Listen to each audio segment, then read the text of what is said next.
வீட்டுல சும்மா தானே இருக்கா, அதை எடுத்து வச்சானா?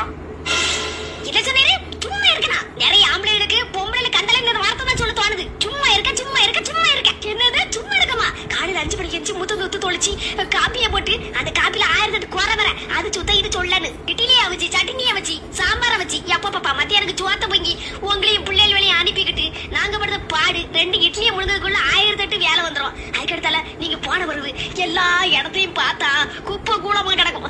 அவளை துணியை துவைச்சி பாத்திரத்தெல்லாம் கழுவி எடுத்து கமத்தி ஒரு வழி ஆயிரும்.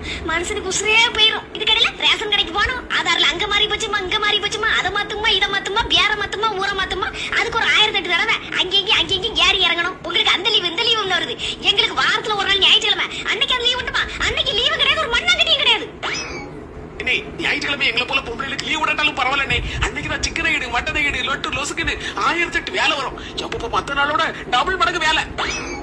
யோ ஆமா மேடம் ஆயா அவுச்ச முட்ட தலையா இவ்வளவு வேலை பார்க்கமே மாச சம்பளமா குடிக்க இல்ல ஒரு போனஸ் தந்தாரல தீபாவளி பொங்கலுக்குன்னு என்ன போய் பதில் சொல்ல மாட்டேங்காரு, வாய் பழுதுட்டு இருக்காரு, பதில் சொல்ல போய். வீட்டுல சும்மா தானே இருக்கேன்னு ஒத்த வார்த்தை கேட்டேன், பொறிஞ்சு தட்டிட்டியா? இப்பதான் புரியுது பொம்பளைகள் கஷ்டம் எவ்வளவுன்னு. நானும் இவ்வளவு நாள் புரியாம இருந்தேன். கடவுளே வேணும் மன்னிச்சிரு தாயே. தயவு செய்து யாரும் வீட்டுல இருக்க பொம்பளைங்களை சும்மா